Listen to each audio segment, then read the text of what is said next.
Once the heart of a coal industry that has been slowly dying for many years, West Virginia is now in the throes of an evolution in the resource extraction industry, which is using environmentally destructive methods like fracking to squeeze more resources, in this case, gas and oil, from an already ravaged landscape. At every stage, the energy economy and the powerful political and economic actors behind it have done whatever they can to extract as much as they can from the resource rich lands of West Virginia, while the people living and working in the state have had their lives, communities, economies, and environments perpetually at the mercy of the merciless changes and profit seeking needs of these industries. In her powerful documentary, Hard Road of Hope, director, writer, and producer Eleanor Goldfield explores the history of West Virginia's coal mining industry, the transition to gas extraction in the region, and most importantly, the effects that both have had on the lives of people living and working in the state. And we are honored to be screening this documentary for a limited time at the Real News Network. And we are even more honored to be joined today by Eleanor right now to discuss this documentary. So, Eleanor, thank you so much for joining us today. Thank you. It's an honor to be here.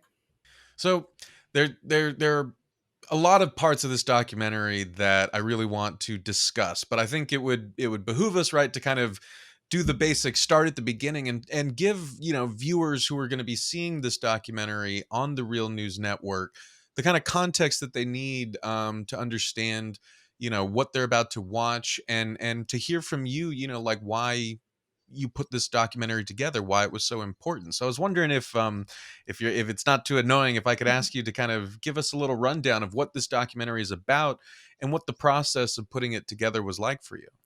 Sure. So the documentary is really kind of a connection of past to present, so that we can look ahead. As James Baldwin said, the past is not past, and I think that's very true. Which is why we see, for instance, that we're not allowed to teach real history in schools. Well, why? Because that's powerful history. It's powerful history that completely deconstructs the myths of America. And so to reconnect to the actual history, the lived experiences of the people who don't make it into history books, the downtrodden, not the kings and the presidents and the corporate tycoons, that's really powerful. And so the documentary is really about connecting people to a radical history, which West Virginia really has, which you don't think of offhand. When somebody says West Virginia, you don't think about, oh, I don't know, like black and white mine workers going on strike and shooting at coal barons. But that totally happened. And it happened like 100 years ago this year. And the fact that people don't know about that, and that their understanding of places like West Virginia are instead based on, Trump's presidency or things like that, really goes to show you the deep power of propagandization and of amputating people from their history. So the work that folks are doing on the ground in West Virginia, that I cover somewhat in the film, is about connecting people to that radical history, and also showing people up front the effects of things like mountaintop removal and fracking, in particular with fracking, because you mentioned that an evolution, or a devolution happening in West Virginia, where coal is dying and fracking is rising. And at this crossroads, fracking is really taking over the tactics of the coal industry and kind of just replacing what the coal industry did with fracked oil and gas. And what's happening is fracking is not, it doesn't look as obvious as coal, right? When you blow the top off a mountain, that's pretty obvious. But if you do and I show this in the film too, the flyovers that I did of coal country, it's grotesque and it's obvious, these open sores on the landscape. Fracking is a bit of a different story. You see like a little frack pad here, and you see a little compressor station there. And from the air, it doesn't really look like much.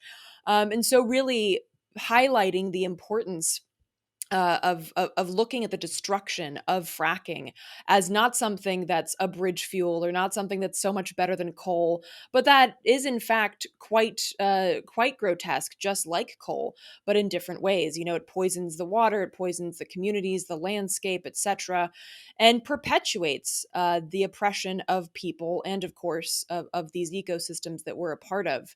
So the film is about those that crossroads. It's also again about the history of West Virginia and stamping out a lot of the myths that people would immediately think of when they hear the words West Virginia.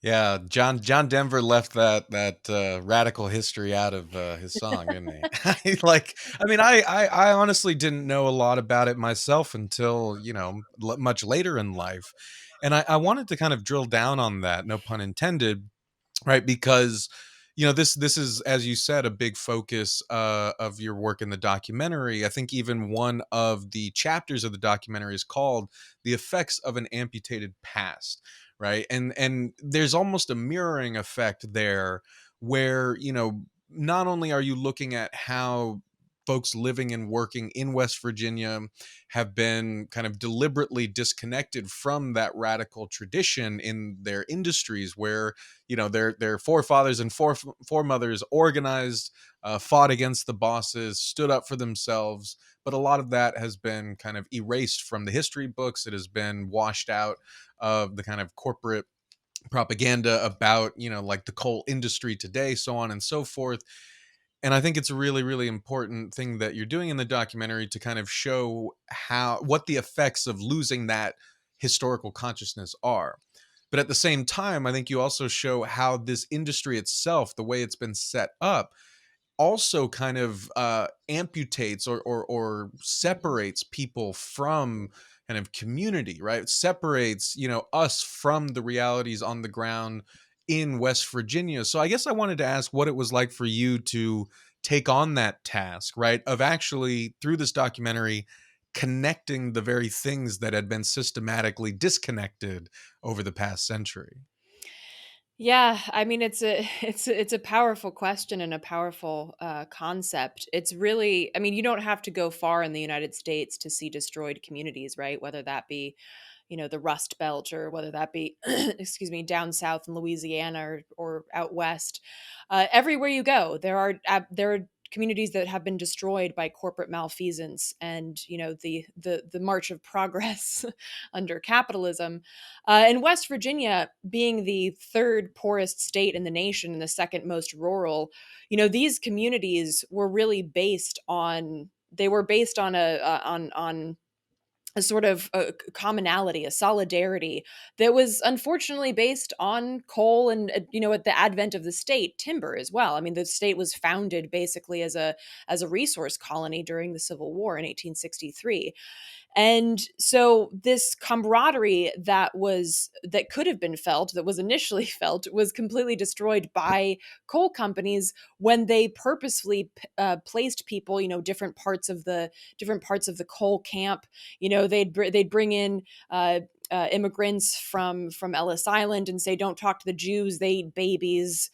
They'd bring black folks up from down south, and they'd say, "Don't talk to them; they're savages." And they'd create these really stark separations so that community can't be built up. And these are tactics that we see today, right? The tactics may have changed and may have become a little bit more like Cirque du Soleil finesse and things like that, but the concept is still the same. Don't talk to each other, don't organize together, you should hate each other. And so this is really this is the foundation of West Virginia, the idea that people should not get together and point their ire and their anger at their situation towards the architects of their oppression, but towards each other. And of course, this means that you can't build because community is all predicated on the concept that we have some sort of shared experience. We have a shared humanity, regardless of the smaller details going on in our lives. And what could have made these places, and what did make these places really powerful communities, at the beginning of the 20th century, was then really cracked down upon, as were labor rights movements across the United States around the turn of the 20th century. But just thinking about the odds that people surmounted in organizing. I mean, black and white and immigrant mine workers coming together, didn't share a language. We're put on different parts of the coal camps. We're really oppressed, and still managed to come together and fight for some basic labor rights, like, hey, don't put 10-year-olds in the mine. um, so I think, seeing that sort of that ramp up from that initial oppression, and then seeing that ramp down because of the crackdown on labor rights. I spoke to one woman who said, scab used to be a dirty word in my home, and now it's not. Now people don't even remember what that word means. The ties to a union are not considered that important. Regulations are considered to be evil, even though, as one person in the film says, well, regulations are why you're here running your mouth, because your grandfather didn't die in a coal mine. So the framing of things that actually make people's lived experiences better and that build solidarity have turned into, things that are evil and must be fought against. And I think a really good example of that is the word redneck. Redneck, if you say that to the average person today, they'll be like, oh, that's a derogatory term for somebody who's like a Trump voter. But really, it was started during the mine wars, when mine workers would tie red bandanas around their necks as a sign of solidarity. And hey, I know which team you're on, right? You're not with the bosses. And then they went on, again, as I mentioned, to shoot at coal barons and win some basic labor rights. That is the term redneck. It's actually a really radical and leftist concept. And now the fact that we think of it in such derogatory right wing terms really speaks to the power of tearing those communities apart, and turning them into these, desolate and poverty stricken places that you see just driving through areas of West Virginia. Yeah, I mean the visuals are I think are quite stunning, right? You start the documentary, as you said, with these aerial shots of mountains that have been blown up, right? The mountaintop removal is like really taking off the top of these mountains, and you see again those sorts of hills that John Denver famously kind of sings about. They're not what you would think they would look like, right? If you haven't been paying attention to what the coal industry has been doing there. And I think that that's another part of this kind of amputation metaphor, right? Is that those of us who do not live, like in Appalachia, just like those of us who don't live in rural areas, as we've been covering at the Real News, we often don't see, the devastation that has been wrought by the rise of industrial agriculture and factory farming. A lot of that has been almost deliberately kept out of sight so that people don't actually know or think about or care about and of the devastation that's being wrought. Very same thing is happening, in coal country, right? A lot of that has been kept out of view, and a lot of us, frankly, haven't cared all that much about it. And I think that's why it's really important for us to kind of, have documentaries like yours that really show us front and center what that devastation looks like, both in terms of what it's done to the natural landscape, and then also what that has done to the people living in these Mhm. sorts of communities, right? And I wanted to ask about that because you mentioned the question of regulation, right? Mm. We're always hearing that yeah, these regulations, whether they're environmental, whether they're labor related, right, that these are anti-business, right?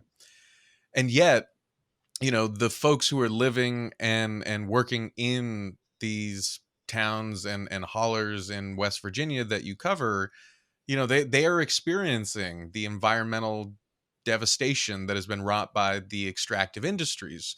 You look at instances of well water being poisoned. You look at the coal slurry lagoons, like and what those do to the water and to the land. I wanted to ask if you could kind of give viewers a bit of sense of like the scale of the environmental and community sort of destruction that these industries have wrought upon West Virginia and the folks living there. Sure. So, just something that popped into my head when you were talking about, we don't see it. One of the reasons that I needed to go into a plane to get some of this footage was because you don't see it from the road. In some industries, I think in the logging industry, it's called a beauty strip. And what they do is they leave literally just like a string of trees along the highway. You'll see this along like the Pacific Coast Highway in California. Oh my God, the beautiful redwoods. And then right behind that, there is a redwood clear cut that looks like a bomb just went off. But then they keep that beauty strip because they know if this was just out there, then people might be, a bit more concerned and say, hey, I think this is messed up that you're doing this. But yeah, I mean, with regards to the destruction, I mean, in the film, one of the people that's giving kind of presentation about mountaintop removal specifically says that if you were to take all of the mountains that have been destroyed by mountaintop removal and you lined them up, that line would go from the White House in DC to San Francisco, and it would be 8/10 of a mile wide. That, I mean, I'm not good with distances, but that's just atrocious and a level of destruction. And if you look at the size of West Virginia compared to, obviously the distance from the White House to San Francisco, it doesn't even make sense how that's possible. And I think this also speaks to the aspect of communities being ripped apart. One holler, which is basically kind of like the space in between two hills. The hills and hollers is the space between. One holler called Prenter Holler, 98% of the people living there developed gallbladder disease because their water supply had been destroyed by mountaintop removal, and yet the people living there refused to say that they were anti-coal. They said, well, that coal company specifically messed up, but coal is good. And this, I mean, that's that's heavy propagandization. And one of the folks in the film says, it's become this situation where when you say no to coal, people feel like you're saying no to them. Coal has become an identity. Friends of coal, that big that big group that is really just funded by the coal industry, of course. They've created this idea that if you're anti-coal, you are anti-American, you are anti-worker, ironically enough. And one of the folks in the film makes the point. He's a UMWA member, a United Mine Workers of America union member. He says there really needs to be a Friends of Coal Miners sticker, because that's really the problem. Those are the friends that we don't have. We've got plenty of Friends of Coal, but we don't have the friends of the people who are, trampled underfoot of the coal industry, the ones who have been left behind. Trillions of dollars have been mined out of West Virginia, and yet it's the third poorest state in the nation. Riddle me that. But of course, it's not that unusual if you look at, how corporations really function. And I think the other side of this, speaking to community destruction, West Virginia is number one in the opioid crisis, the United States, an uncoveted number one position, I would say. And if you look at what triggers addiction, it's isolation, physical, mental, emotional. It's trauma, it's pain. And that is a perfect intersection of what you see in West Virginia. People are isolated physically, yes, but very much isolated mentally and emotionally. It's quite clear to them if you talk to them that politicians don't care about them. And the reason a lot of people voted for Trump was that he actually spoke to them. But there were a lot of people that voted for Bernie as well. Same reason. They feel completely left behind and they are, to be perfectly honest. And then, when the opioid epidemic started and there was this magical little pill that could get them to work longer hours, and they wouldn't be in physical pain. And then also when they got home, they wouldn't have to, consider the downward spiral of their lives. Hey, I think a lot of us would be tempted to take that special little pill. And so it's really not surprising that West Virginia holds that number one spot in terms of the opioid epidemic. If you look what's happened there, and it also really speaks to the fact that we are definitely a part of these ecosystems. We can't extricate ourselves no matter how hard we try. We are dependent upon our home places, and the simple fact that that folks have to make their living off of destroying their home place. We see the same thing with people who work in big ag. they suffer a lot of mental health problems and emotional and mental pain because it's unnatural to torture animals in that way. And so I think, you really see the destruction of humanity alongside the destruction of the ecosystems that we call home. It's one of those, I think, most vital questions that many in politics in general, but including people on the left, like have not, I think, grappled with adequately. Like, what does it mean for folks to, as you said, be economically dependent on the very industries that are killing them, right? And that are killing their landscape. Like, there's a complicated knot of relationships happening there that, again, it's not like we could just sort of wave it away and say like, oh, workers in this or that part of the country are just, they've just been duped, they don't get it. It's like, no, like there's in these sorts of areas, this may be the only sort of like economic pathway to like a somewhat stable Mhm. existence, even if it comes at the expense of like destroying your body and destroying the landscape around you for generations to come. If you don't have a replacement for that, what are people supposed to do, right? And so as we talk about the transition to a greener economy, right, as we talk about things like the Green New Deal, it really is important to understand where folks are coming from in especially coal mining areas who are resistant to this notion. Maybe not because they're entirely against the concept, but because they have every right to mistrust the Mhm. government and everybody else when they say, "Oh, we're going to find something for you," right? If you are latching on that hard to the coal industry, it may also be because you've been burned many times before, and again, you have every right to kind of be mistrustful of what these developments might look like for you and your family.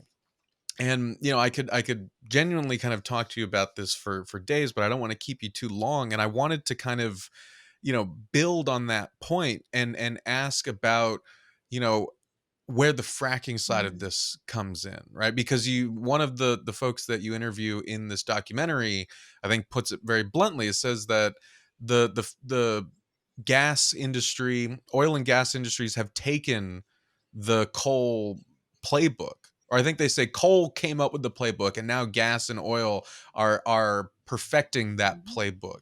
Could you tell viewers a little bit about like what that transition has looked like and what y'all mean when you talk about the playbook, as it were, like what coal has done that has allowed gas and oil to kind of take its place?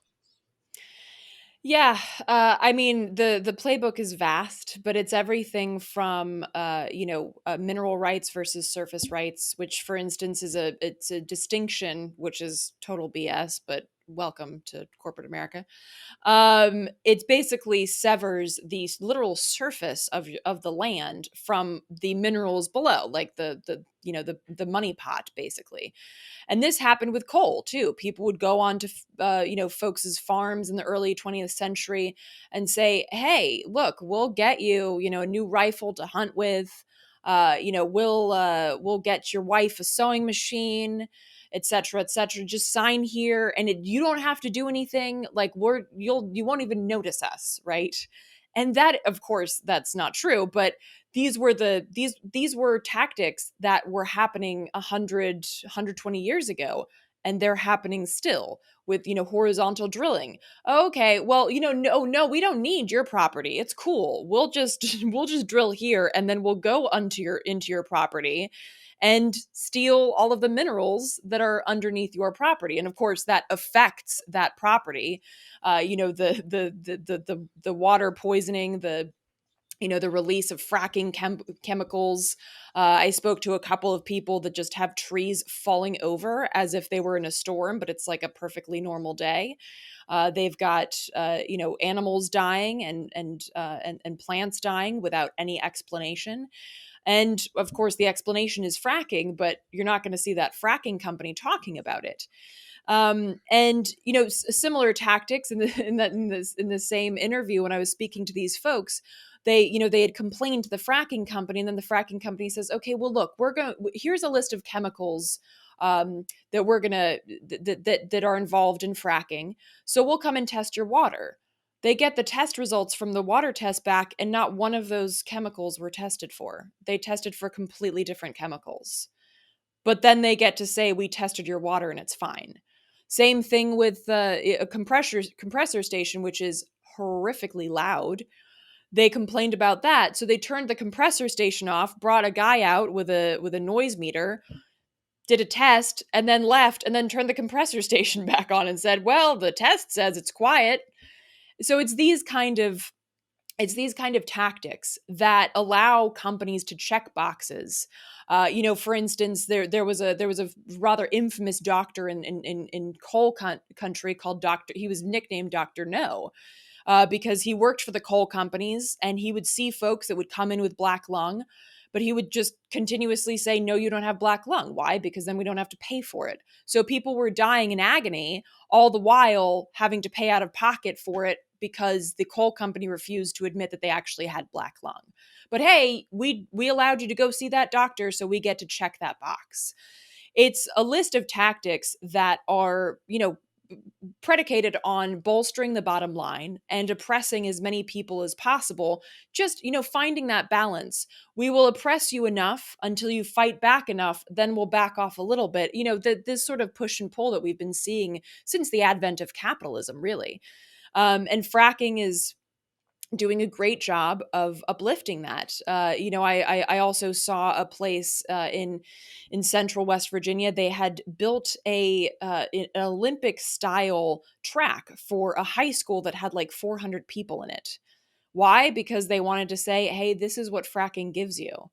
And it's unfortunate, but kids come out of that high school and they say, well, do I want to work at dollar store, or what do I want to get paid, $70,000 working for a fracking company? And then I'll just continue to make more money. So that, as you noted, the choices that people are faced with are not really choices. And in order to actually, create some sort of meaningful shift, there has to be something to shift towards. And even the UMWA, again, the mine workers union, released a statement a couple months ago that said that they want a just transition. This is a mine workers union. And even they are like, we see the writing on the wall. There's no coal left. We are going to have to find something to do with the people who are in these regions. And so I think it's very telling that people want to move towards these jobs, and it's really just the industries that are making it impossible. So yeah, even even a mine workers union sees the writing on the wall, and one of the mine workers I spoke to likened it to, just trying to get that last bit of peanut butter out of a jar. The coal is gone. We have to move on whether we like it or not. Even Trump couldn't save coal, and he really wanted to. So I think it's very, very indicative of a shift that's happening amongst people in that area. And fracking is, of course, doing its best to ensure that people don't make a shift to actual sustainable options, but towards something like fracking.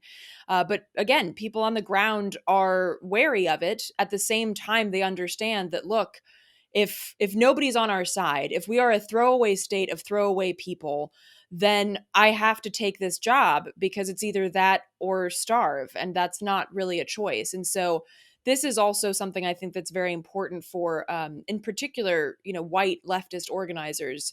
Go to these poor white areas and don't talk down to people. Don't go in there and be like, let me explain climate change, or let me explain don't be like that. No one wants to be talked to like they're an idiot. Uh, Go to these places and say, what do you need? Oh, you need healthcare. You need a stable income, and so that your family is taken care of. Cool. Let's talk about this. How can we facilitate this? How can we manifest this? These are the conversations that need to be had, and understanding that these predominantly poor white areas are perfect for groups like the KKK, and perfect for groups that tell people that their problems are, immigrants and women and black folks and people of color. But our job as white organizers and as white, media makers, I think it's very important to uplift these stories and talk about a radical past that can and is part of a radical present that we can be in solidarity with as we work to create a radical future. Oh yeah. Well, I think that sounds like as good of a ending point as any, and hopefully it encourages everyone watching to go check out Eleanor's powerful documentary, which is called "The Hard Road of Hope," which we are honored to be screening here at The Real News for a limited time. So go check that out. Follow Eleanor's work. And take heed of all that she just said. So, Eleanor, thank you so much for joining us. Thank you so much for having me. It's been great. This is Maximillian Alvarez for the Real News Network. Thank you so much for watching, and please go to therealnews.com/support and become a monthly sustainer of our work. Right now, we love and need and appreciate all of your help. Thanks so much.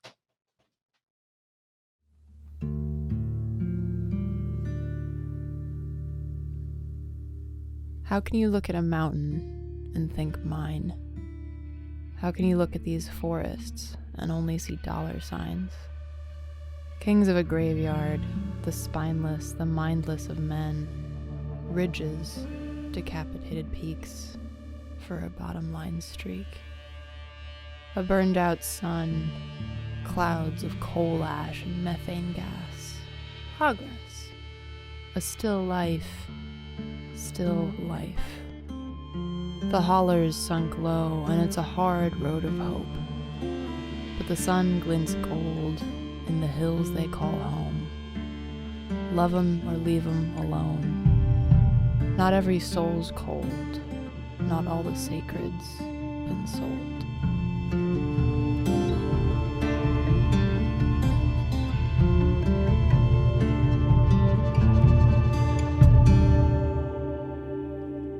Every male in the history of my family here, since we've been here in this land, has been a coal miner until my generation.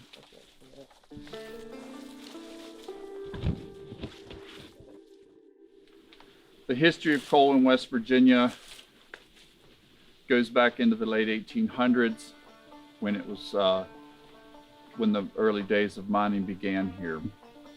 The northern industrialists came here, saw a lot of wealth to be made from the coal and from the timber, and they wanted it. There's a lot of beautiful romantic stories about how West Virginia became a state separate from Virginia, saying that, well, the people of West Virginia didn't want slaves, and so they went with the North during the Civil War. Well, that's just not true. There were plenty of slave owners in West Virginia, or what is now West Virginia, what was then Virginia, and plenty of people who were very happy to support slavery as a continued form of economic enrichment. The real story is that in the Civil War, Abraham Lincoln had to keep the supply lines open. He had to keep his troops supplied, and so he made a deal with the owners of the railroad, which were the northern industrialists. And he said, keep my troops supplied, let's get through this Civil War, and that beautiful little piece of land known now as West Virginia will be yours. Lots of coal, lots of timber, lots of money to be made in West Virginia, and that's what happened. So in 1863, this place became what's now known as the 35th state, West Virginia. While there were all those wealth of natural resources here, the one thing that was lacking was enough people to harvest those resources. So the coal industry sent guys to places like Ellis Island, to the ports, and they would pluck us off the boats and say, hey, you sir, are you looking for that new life? Are you looking for work? Are you looking for everything you've ever dreamed of? Get your bags, get your family, come with us. And they put us on trains and they brought us to West Virginia. And they put us to work mining coal.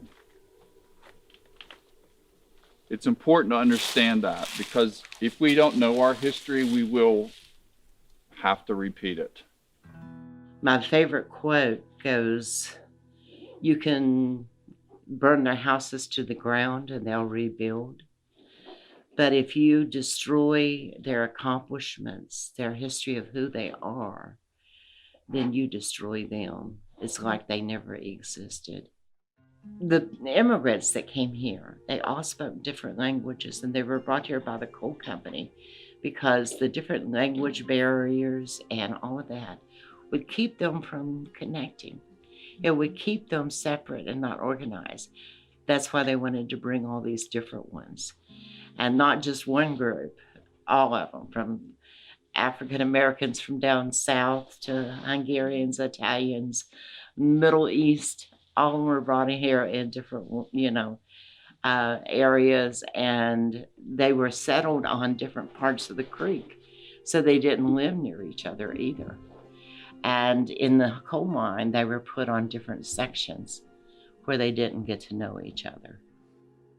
This group of people went through all of those differences and band together, and thousands of them marched for a better life, for constitutional rights, for the average rights of humans, not just higher wages.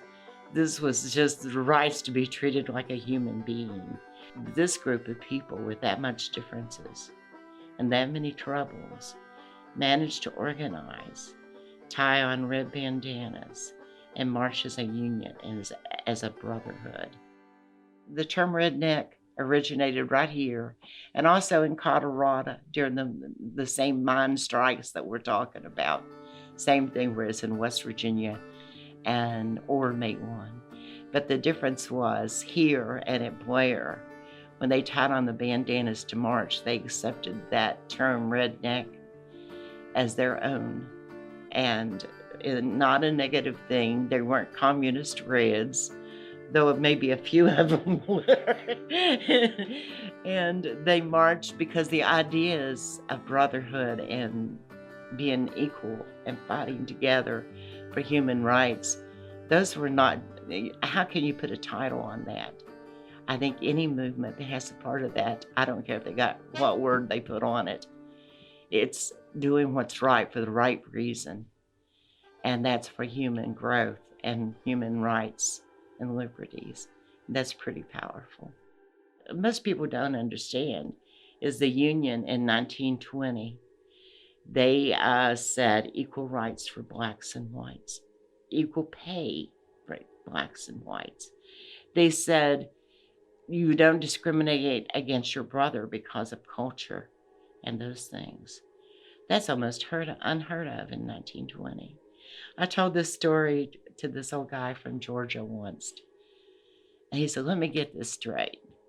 You're telling me that African Americans from down here in Georgia came up to Matewan, West Virginia, and they joined the Union and tied on red bandanas and marched with white people, and they gave them guns, and they shot at rich white people, and they didn't get hung? Are you kidding me?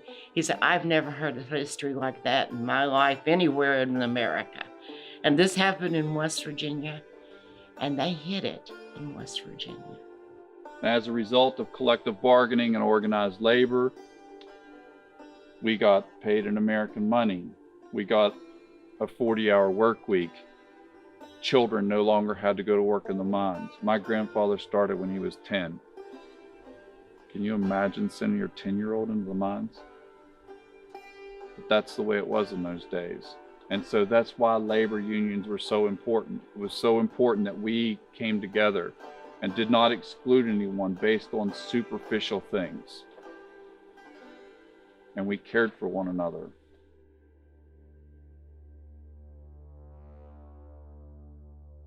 People here feel very isolated. They feel very forgotten. They feel very neglected, abandoned, abused, and hungry for more than just food. Pain is a main driver of addiction, and West Virginia has both in spades. At the epicenter of the ongoing opioid crisis in the United States, West Virginia holds the uncoveted first place of highest opioid death rate in the nation. In this state alone, in the past 2 decades, more than 5,000 people have died due to the epidemic. As a comparison, in the shared field of pointless and totally avoidable deaths, some 2,300 U.S. forces in total have died in the nearly 20-year-long war in Afghanistan. These numbers are particularly staggering when you consider the fact that West Virginia is the second most rural state in the nation, and according to 2018 census estimates, has a population of only 1.8 million people. The borough of Brooklyn in New York City, for instance, has more than 2 million residents. In other words, the opioid epidemic has killed more than 1 in every 400 people in West Virginia. And relatedly, West Virginia is also one of the poorest states in the nation. It ranks third, just behind Louisiana and Mississippi, in a recent Business Insider report. Since the advent of coal, an estimated $5 trillion has been mined from West Virginia's mountains. The miners, and those living among these hills and hollers, have not shared in that vast profit. They got the pain. The pain of poverty, the pain of working in horrible conditions that didn't get better over time.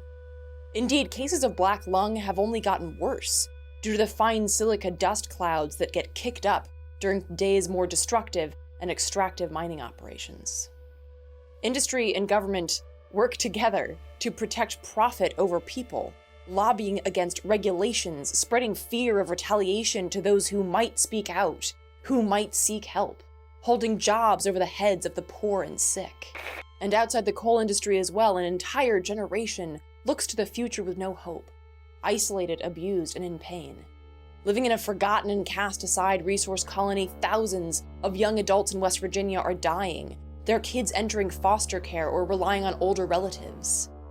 In short, the greed of big pharma and the greed of industry found the ideal intersections of capitalist catastrophe in the hills and hollers of West Virginia.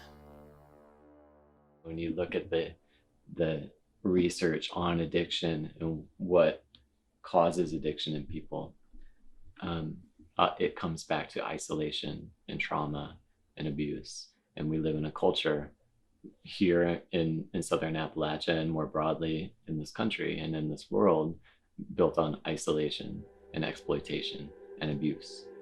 You know, it's more surrounded by that. So it doesn't surprise me at all that the opioid epidemic is what it is. I mean, we live in a culture that has, in almost every way possible, destroyed community, you know?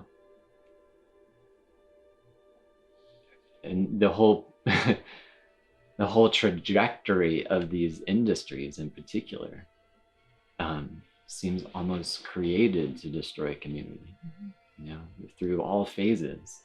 And then with coal, what we're dealing with is the tail end of that process where communities have just been left to decay, you know, and they're just empty shells. They've been the foundations of communities have been completely destroyed. I think it's really important to understand that human beings here are very desperate. They've been brainwashed for generations. They've grown up with this. This is what's, quote, normal to people around here. And it's difficult for me to place the blame squarely at their feet. It takes a long time to undo generations of psychological warfare. It takes a long time for people who have lived a certain way of life for generations to come to terms with that way of life was a lie and that they were being abused and used. So I often encourage people to not take out their aggression on the people here, because while these people are, yes, the ones running the equipment, they are the ones pushing the button that blows up the mountain, they didn't invent it. They didn't create it. And they're not really the ones profiting from it. The real culprit here is corporate. It's corporate America, it's corporate global interest. People feel so culturally connected and identify so strongly with these industries that when you say no to the industry, many people feel like you're saying no to them. You're saying no to them as people, saying no to them as their identity. We have something around here, and I don't know if you've ever, Friends of Coal.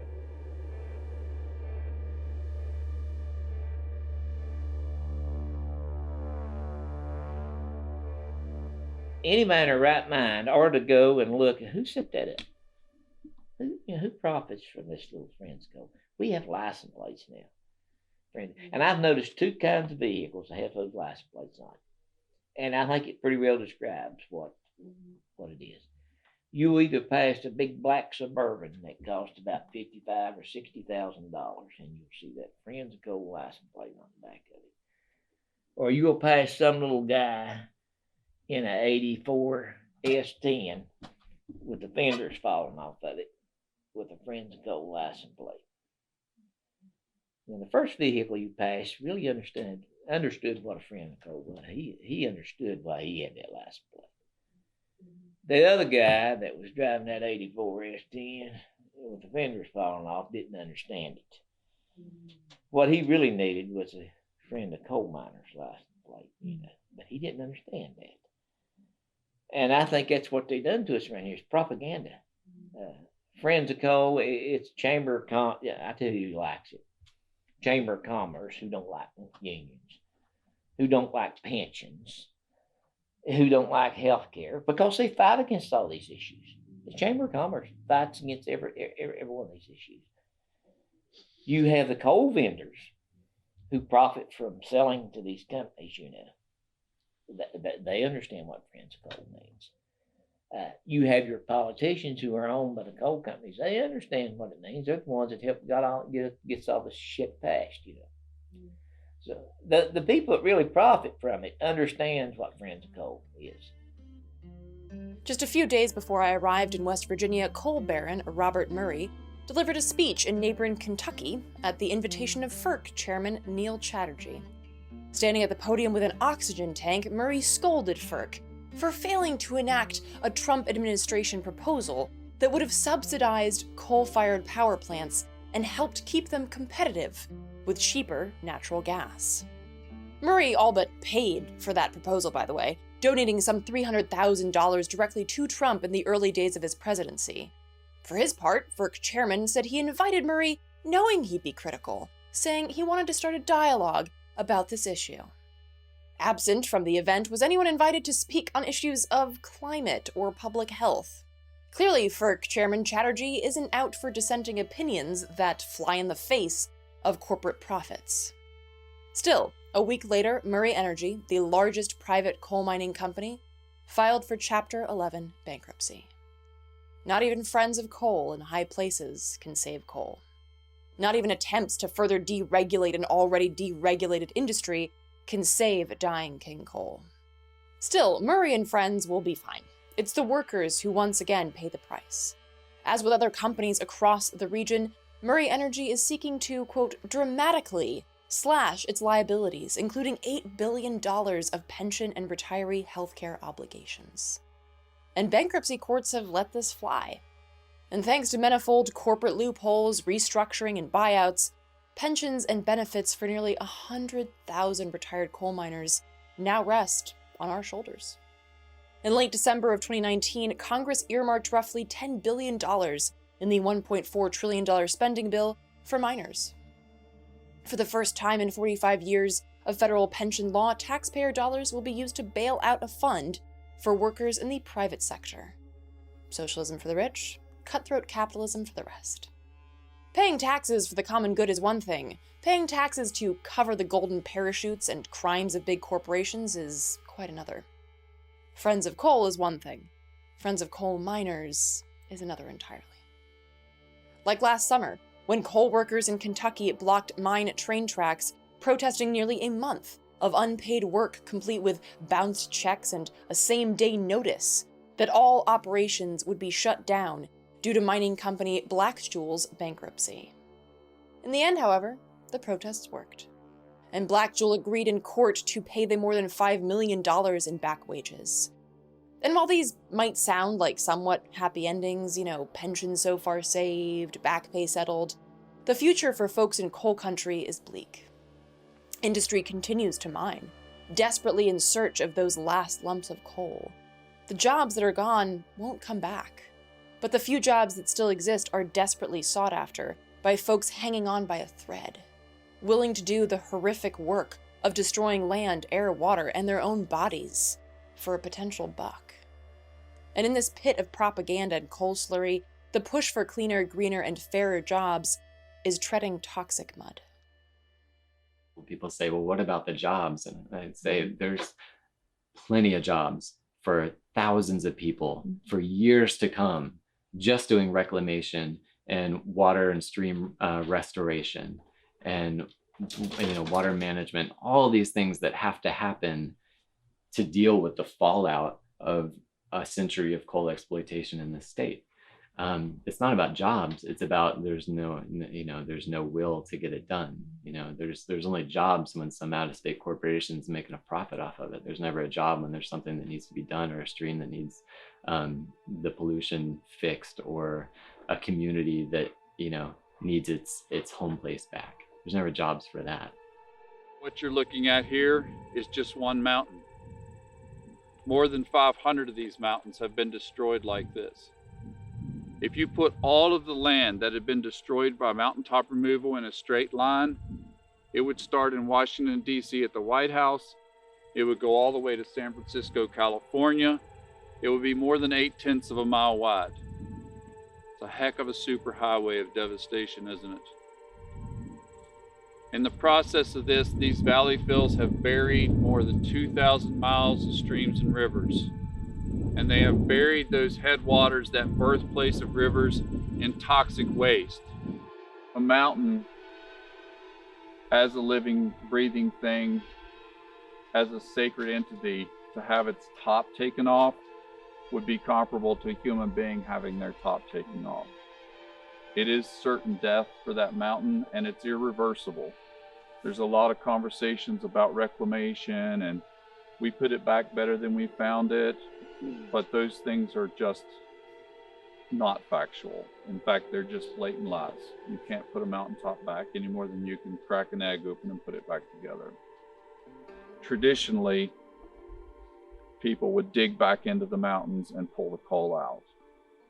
It was a lot of hand work. It took a lot of labor, a lot of time, and a lot of lives were lost. It was a very dangerous job. Mining coal is still dangerous, even on surface mines.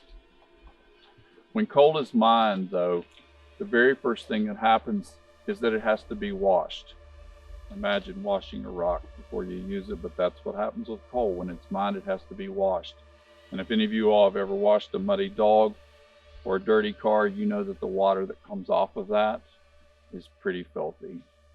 And with coal, it's very much the same. When they wash coal, the dirty water, the effluent that comes off is called coal slurry or coal sludge. It's often a thick black pitch or tar-like substance, and it's full of heavy metals. It's full of things like mercury and chromium and lead and arsenic and cadmium and selenium. There's all these different things inside of that dirty water. So it's not just mud, it's a heavy metal cocktail, toxic industrial waste. And they have to do something with it because there's no easy way to clean that water. They often just build an unlined earth dam between two mountains, and they create these vast ponds called slurry impoundments. And they pump this liquid back there where it sits and festers for the rest of eternity. Along the way, that dirty water often seeps into the ground and mixes with the groundwater, which is what we count on for our drinking water. Right around the same time that we started fighting this strip mine in 2014, we had what is referred to locally as the water crisis,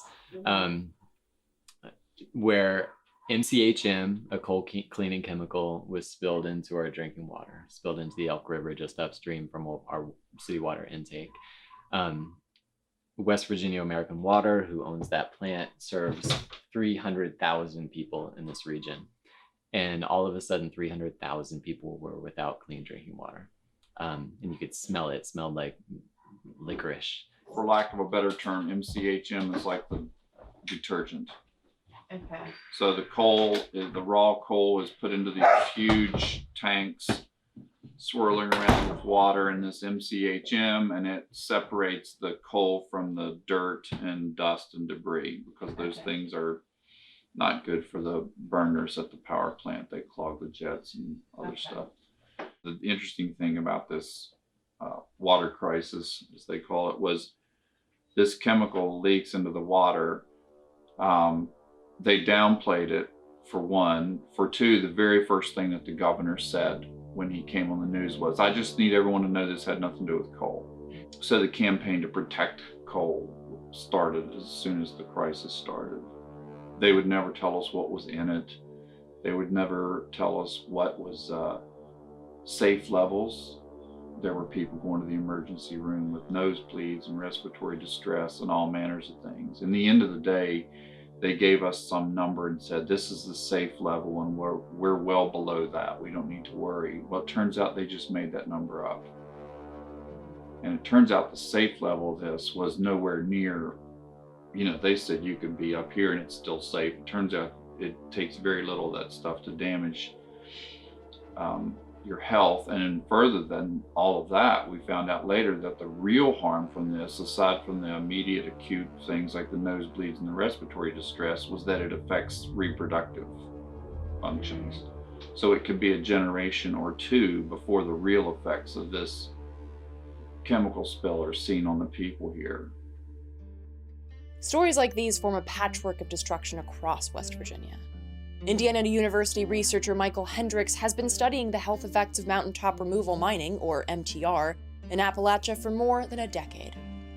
He's found that the number of excess deaths every year comes to about 1,200 people who live in these mining communities, compared to other parts of Appalachia. And that's not looking at miners, but looking at community members. For instance, in Prenter, 98% of residents developed gallbladder disease due to contaminated well water. 98%. Thanks to coal processing, brain tumors, various forms of cancer, chemical burns, and kidney failure, all from that contaminated well water. And Paul told me a story as we sat outside his house one night of kids at a local school who would come in every morning and wipe coal dust off their desks from what had settled during the night. And now, with the advent of fracking, coal dust is being replaced by the sickly smell of fracking chemicals. Well water is still being contaminated, people are still getting sick. The players changed, but the game is the same. West Virginia, as far as our political establishment is, and our business establishment, is looking to replace King Coal with King Gas and Oil, essentially. You know, as the coal industry declines, the gas industry is there to fill the void. They are, you know, the advertisements for coal that you used to see all over the place, they're now gas advertisements. The money going into the legislative campaigns that used to be coal money, now it's gas money. And you know, it's the same exact story, some of the same players, but it's just the same exact story as coal. Like to a T, you know, the same slick lies, the exact same slick lies that the coal industry has been pumping into our communities for a century are being recycled by the gas industry.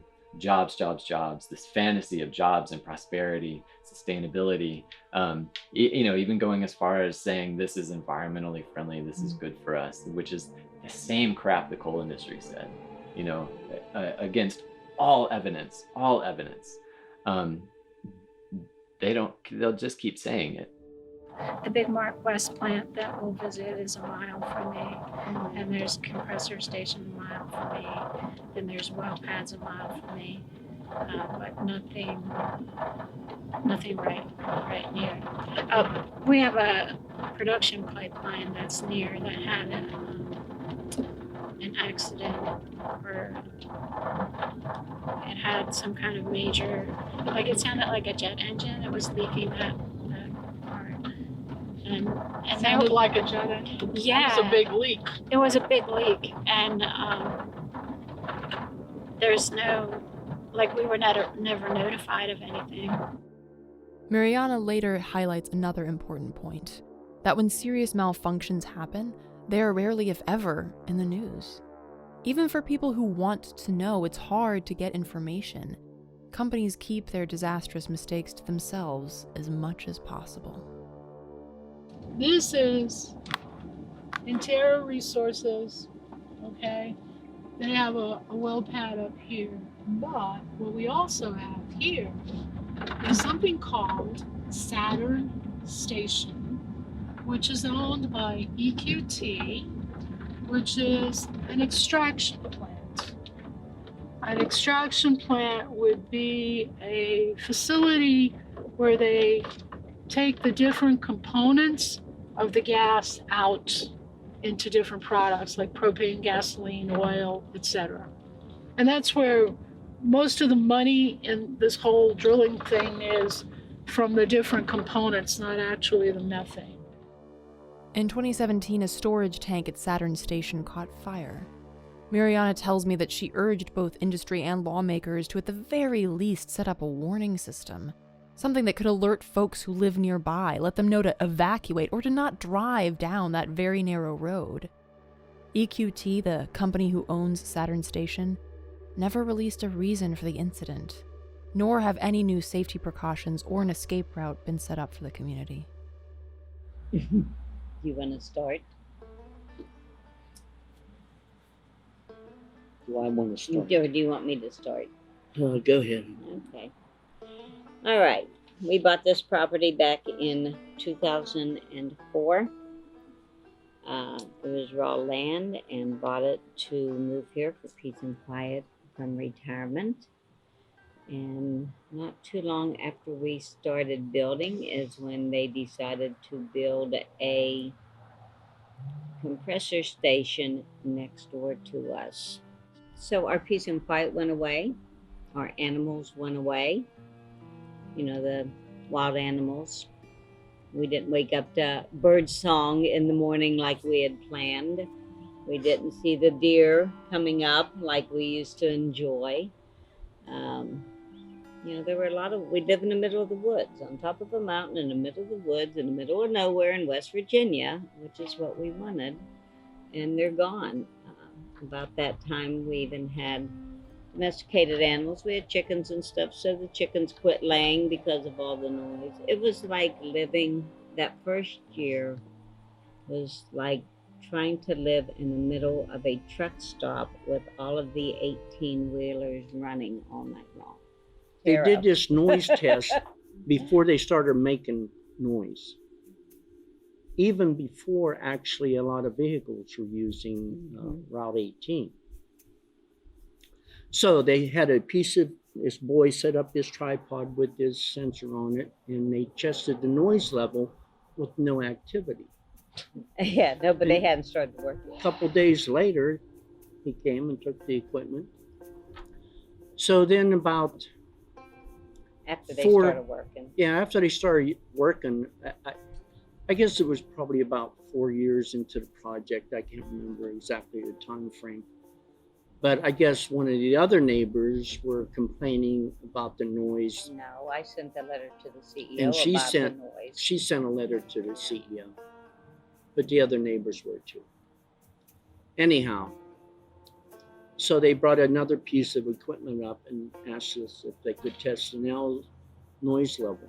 So they set up the equipment, shut down operations for 2 days, and then they started their noise and took their equipment away again. Okay, It's hard to win around here, it really is.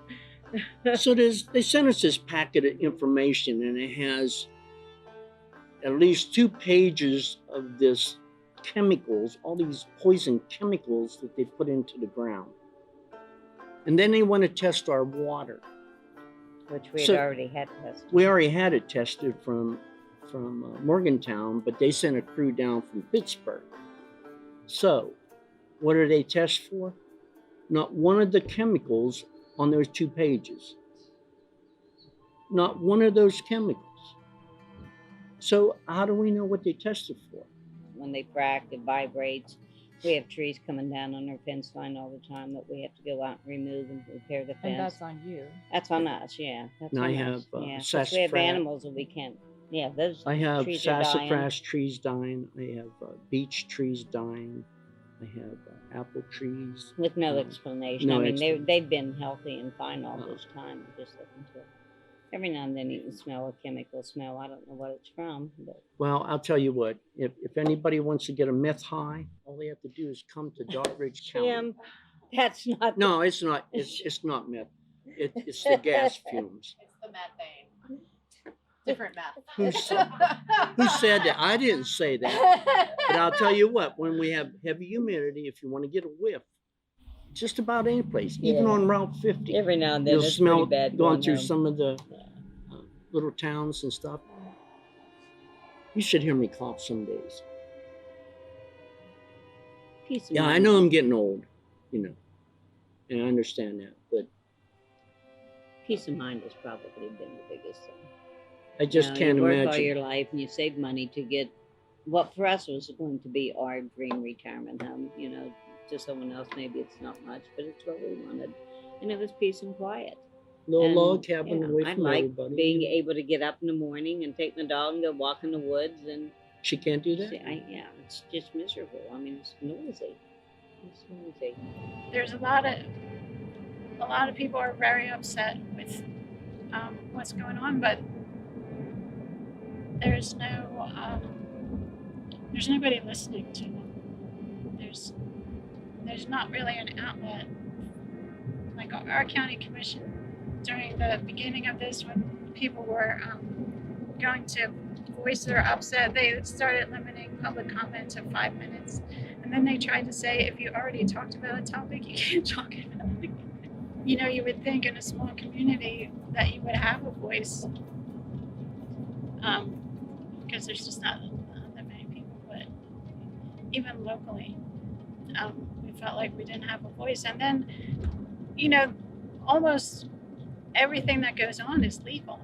You know, they're coming in with a permit, and we came to realize that it was a permit. Like, seemed to me the structure is set up to allow the stuff that you wouldn't allow if it was up to you, and you feel like there's nothing you can do because you have these huge gas companies with all their resources, and then the state seems to be on their side as well. It's been very difficult to fight fracking. One of the things that we have here as an advantage on Caford Mountain is that we can bring people here and they can see with their own eyes. With fracking, so much of what happens is invisible. You can't see heavy metals in water, not normally. You can't see greenhouse gases. And most people think that they just set this little device up on the property and drill a little hole and pump a bunch of gas and that everything's just fine. And so it's one of those things that there's such a time lag between the beginning of the operation and when the damage really occurs that it's too late. It's taken people a while to understand that the coal industry wrote the playbook and the gas industry improved upon that playbook. They've learned how to take advantage of property rights. They've learned how to railroad property owners. They've learned how to come in and use the legislature to say, well, even if you don't give us permission to be on your land, we have permission to what we own as a corporation that's underneath your land, and you can't stop that.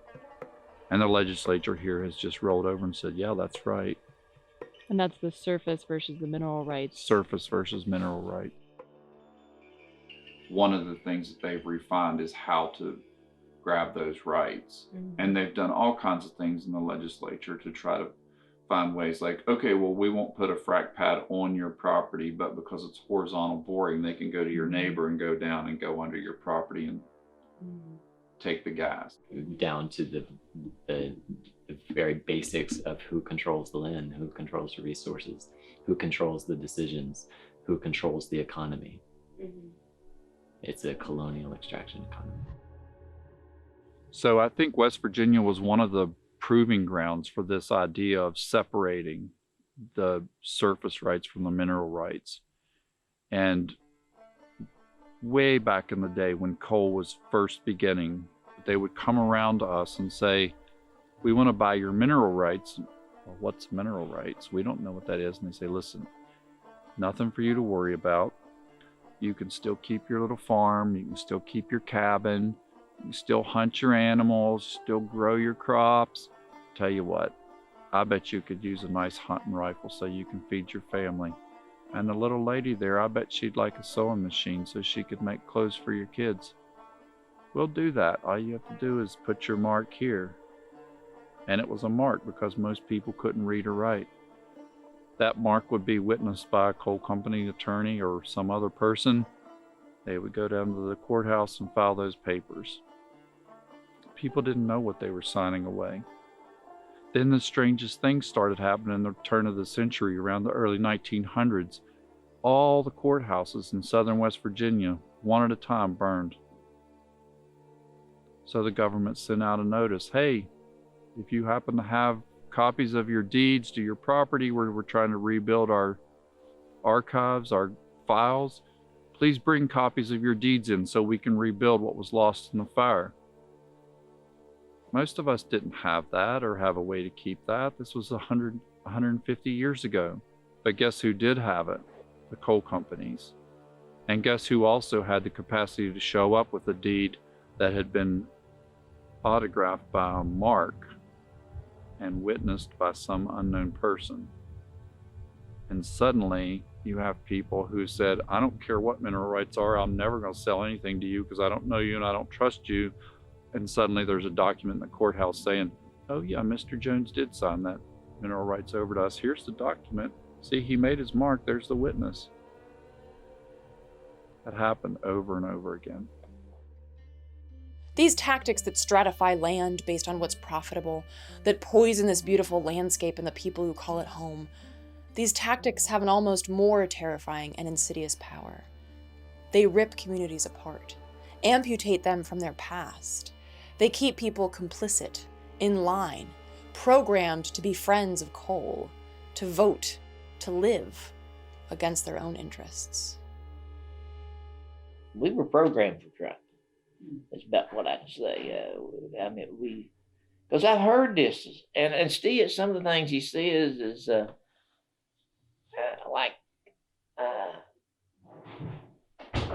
we need to bring our jobs back. We need to make things in this country here. Well, that's true. You don't ever hear him say, and we're going to have to pay a little bit more to make them here, and they're going to have to be union jobs or something. That we don't think about that.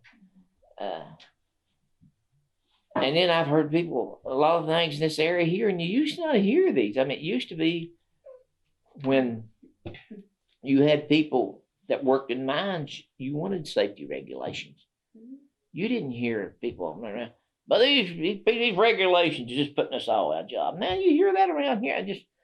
They're putting us all out of a job. These regulations is what put us out of a job.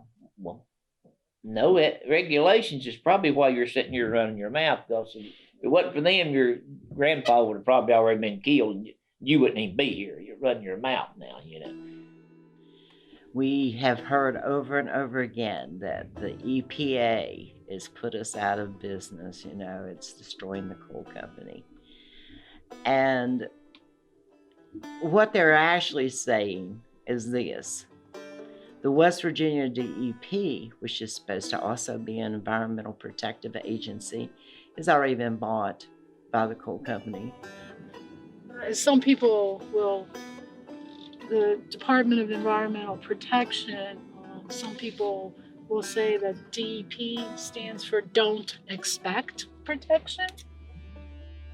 And if you can convince a people to not expect regulation, to not expect fair wages, fair treatment, and a livable present and future, you have effectively amputated them from that future.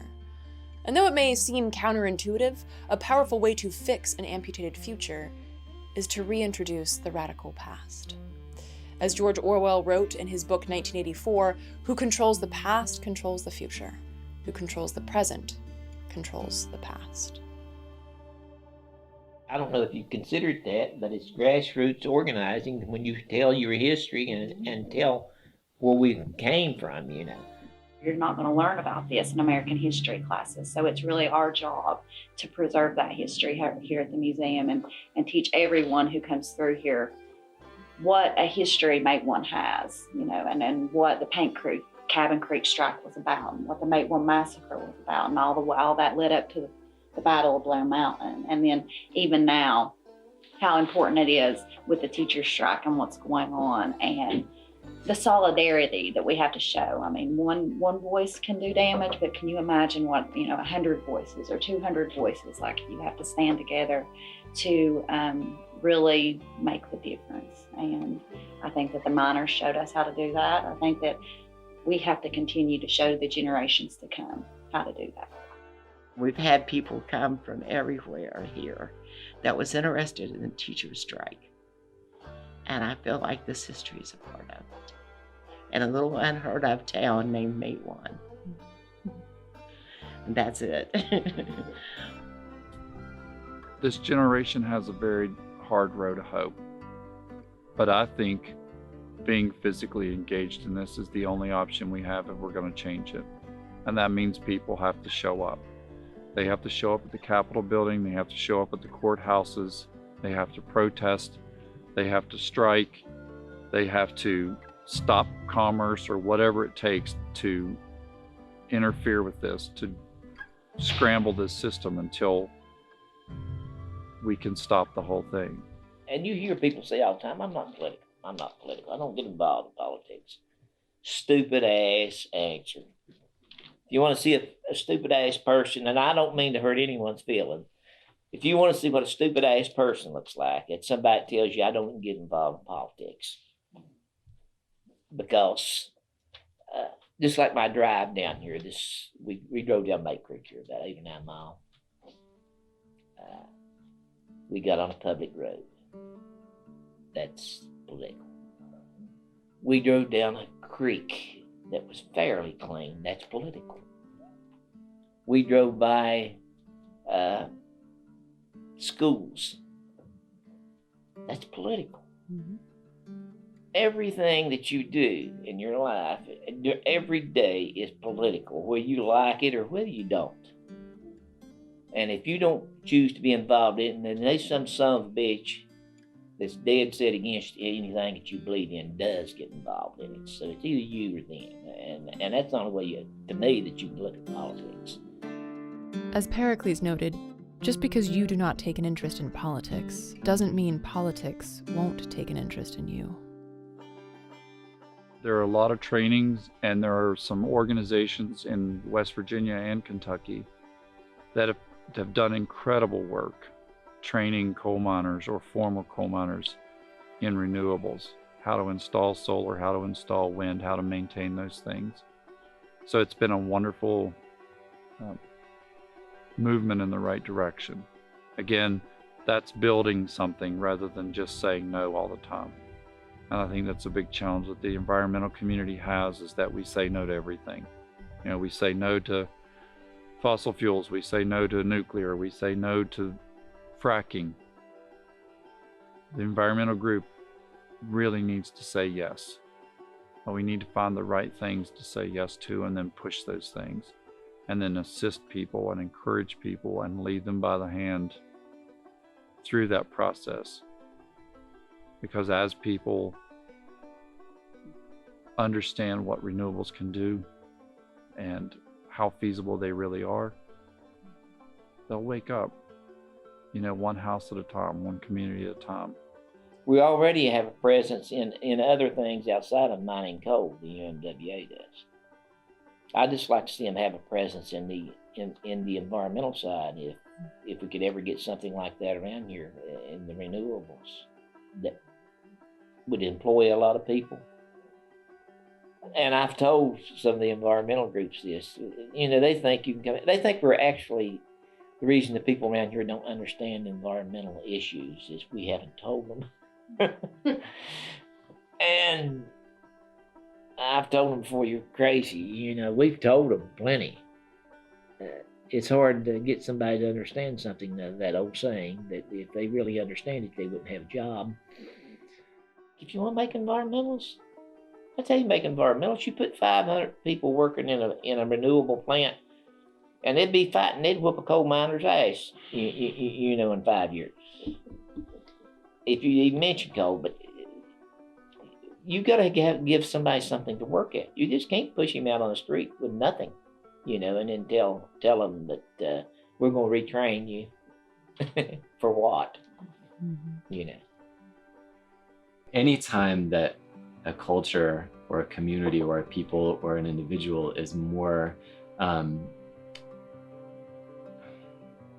dependent or feels more dependent or identifies more strongly with a corporation or with an industrial system than it does the actual land and water of our home place, that's a rough place to be. And it almost feels like the most fundamental way to shift that dependency in some ways is to literally become more dependent on the land in a direct way, you know, to teach ourselves and our kids and our grandkids to drink straight out of mountain streams, and to collect and prepare wild foods, you know, and to farm and to hunt and to be directly dependent on this land. I feel like we have a lot of focus, I feel like, culturally on loving the land and, you know, and being out, you know, recreationally in nature or whatnot. But I don't know that we can really love the land when we're not sustained by it, physically, directly sustained by it. You know, when we're all going to the grocery stores to buy our food, it's hard to inspire people to defend the land that we live on and that sustains us, right? But if we're getting that food, if we're drinking our water off that land, I feel like we're a little, maybe one step closer to being a culture that defends the land that we live on. The original stewards of this land understood and understand this concept well. They're still here. They exist. They are still standing up for life, land, water, air, on the front lines. Rather than considering it a look to the past for wisdom, think instead that this is the future, the only way we'll have a future. We're not above nature. We're dependent upon nature. As Afro-Dene water protector Sharif Voigtland told me, Indigenous leadership is the single most important thing in this movement. And I'm not saying that as a beautiful or heroic idea. I'm saying that our blood has been here the longest, and we've been fighting the hardest, and we know it the best. We know how to survive. Our ancestral lands cover parts of, or entireties of, what is now known as Virginia, West Virginia, Kentucky, Tennessee, North and South Carolina, Georgia, and Alabama.